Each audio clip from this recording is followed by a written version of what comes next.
to start our tour of RAM by first looking at the precursor to random access memory, which is read-only memory, ROM.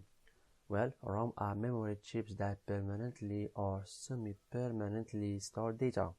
Remember, volatile means that as long as there is power to the system, the RAM can feasibly hold data until the operating system or the application instructs the computer, instruct the processor to let it go. Well, RAM is going to be data that you want to be permanently part of the system. I am a big video game nerd, so you see on the right a ROM chip for the Mortal Kombat 2 arcade game. This is where the game actually exists. Oftentimes you will find that these arcade games have EPROM chips, and I am talking about the old school games, not what is going on now in 21st century. But EPROM, remember, means erasable ROM.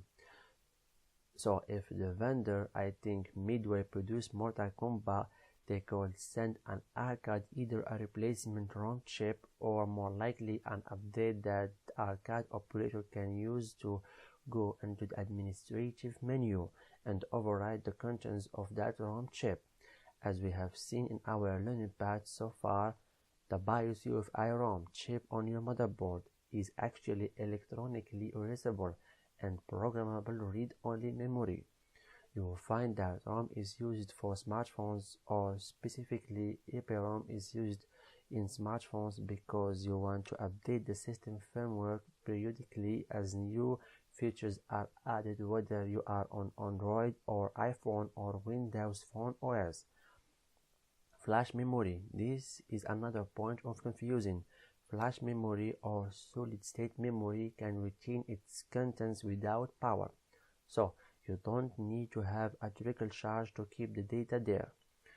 These are things like USB flash drives or solid-state disk hard drives. Flash memory is a storage device. It's not considered to be what we're dealing with.